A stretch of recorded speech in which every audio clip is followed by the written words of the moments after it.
V predchádzajúcej epizóde som odštartoval svoju cestu z Bratislavy do Maroka cez upršané Rakúsko, pozreli sme si spolu Viedeň a za tmy som došiel spať kdesi na pole k Dunaju. Dnešný deň pokračujeme ďalej pokojnou rakúskou nedeľou do Nemecka. Dobré ránko, začínam druhý deň v mestečku Sarmingstein a pokračujeme už smerom na Linz a k nemeckým hraniciam. Celkom kosa, nejakých 8 stupňov, trošku mrznú ruky, ale verím, že za hoďku vyjde slnko. Život pre mňa znamená opustiť komfortnú zónu a dať do toho maximum každý deň. Teraz je ten správny čas vybrať sa na 3000 km cestu do Maroka. Cez celú Európu len ja, bicykel a základné veci na prežitie. Moja životná cesta práve začína.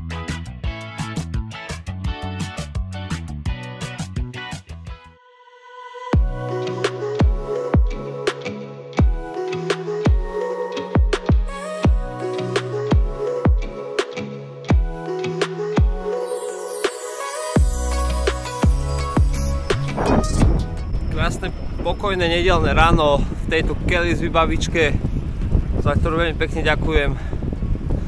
A idem si nájsť nejaké miesto, kde si robím kašu, lebo som ešte nič nejedol. Nechcelo sa mi po tme variť.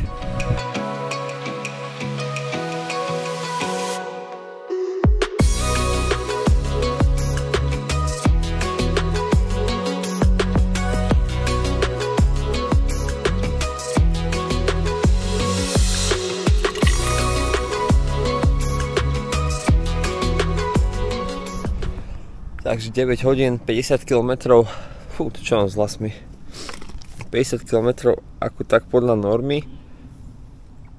A idem si dať raňajky, fajný chlebík, sojovku, pokračujeme Linz a nemecké hranice. A super, že vôbec nefúka. Takže pekne 25 priemerka rýchlosť a bombím, kým nezačne fúkať.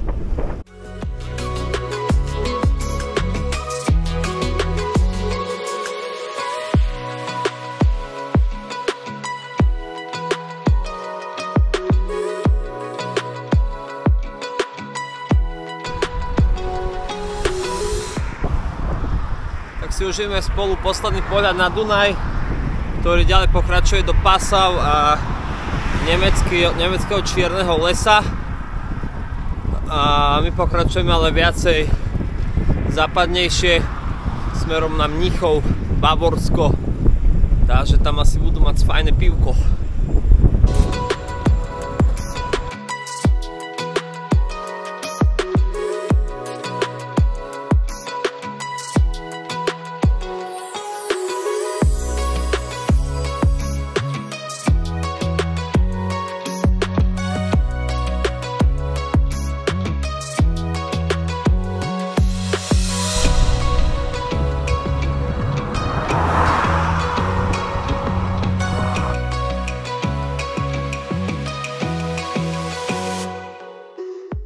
V nedeľu sú obchody zavreté v Rakúsku, ale aspoň na pumpách sa dá kúpiť čosi.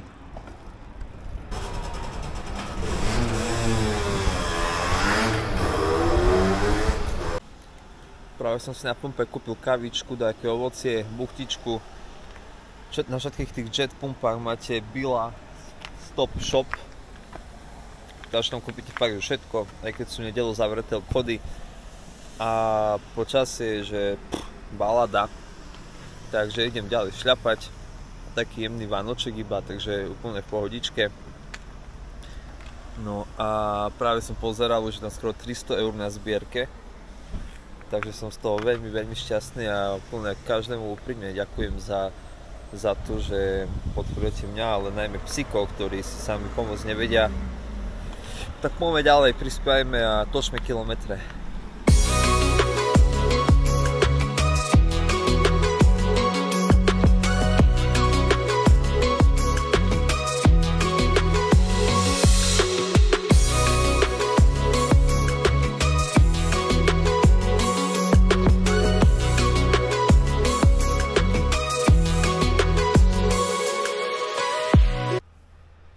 Tak 110 km nejakým cyklochodníkom a neviem, ešte asi nejakých 50 km do Nemecka.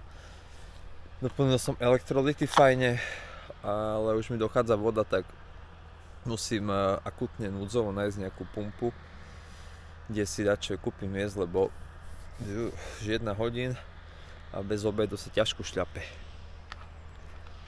Pozri na ten pokoj tu na. Iba traktor to ruší.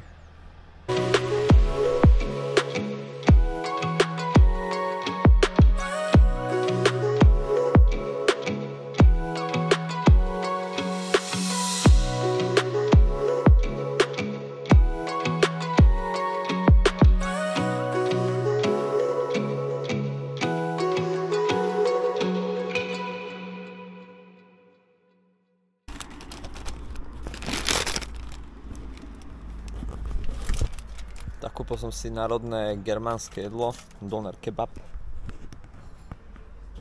A najbližšia pumpa, nejaké 2 hodinky, kde si potom kúpim vodu a ďalšie záležitosti. Takže rýchlo hodím do seba, makam, lebo čas uteká, slnko chvíľu zapadne. Ešte k tomu kebabu stál 4,80 a bol asi najlepšie, aký som mal, fakt topka. Niekedy to príde iba kvôli tej žemli.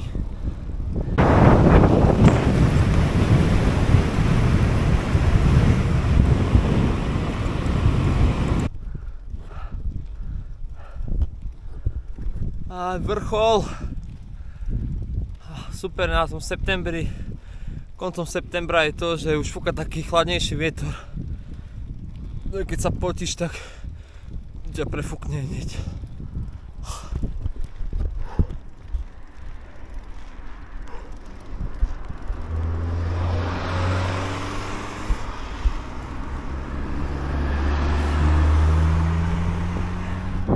Vidíš, že tie auta spomalia aj do kopca a pekne ťa obídu, než aby ťa ohrozili. Tu je najväčšia vecka.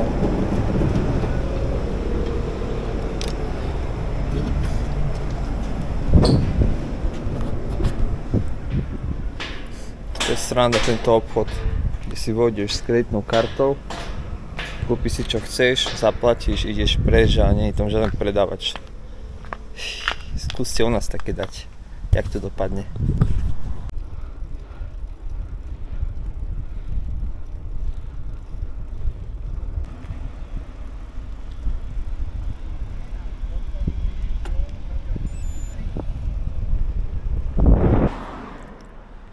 Takže pumpa bola otvorená. Makovka s humusom, najlepšie jedlo na svete. A o nejakých 10 km už bude Nemecko. Čiže ešte 45 km dnes dáme Nemecko, trošku tam pojazdíme a zase obľúbená časť dňa hľadať miesto na spanie.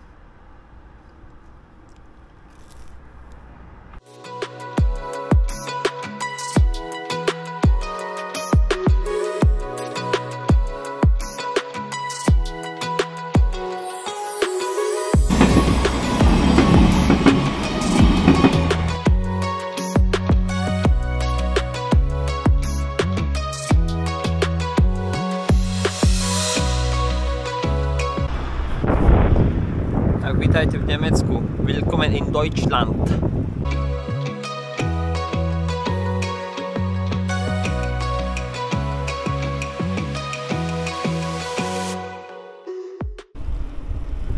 Tak Nemecko zase rovinky, ale tam na ľavo vidím nejaké 2000-ovky Alpy. Ale tak tam sa nechystám. To by ma asi fakt rozsekalo.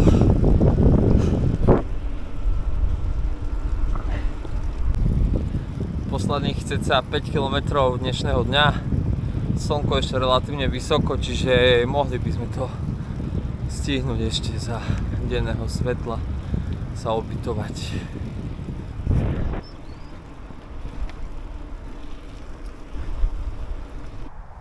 Tak ani to netrvalo, tu som si našiel takto miesto. Idem rýchlo rozložiť stánky, aspoň takáto obloha. Je tu síce nejaká cesta, ale a keď niekto pôjde, tak neviem. Tak ako vidíte, ešte ako tak vidieť. Už som sa akurát osprchoval so šampónom a pol litra minerálky. Už tu máme aj staník. Tak idem sa nájsť ešte za svetla, umyť zuby a ľahnuť do stanu, pridať nejaké storička, odpísať na správy a spať, tešiť sa na ďalší deň. Krásny slnečný deň popri Dunaji cez mesto Linz až do Nemecka, kde kotvím stane pri západe slnka. Zajtra pokračujeme bomby cez najkrajšie cyklochodníky, aké si kedy videl.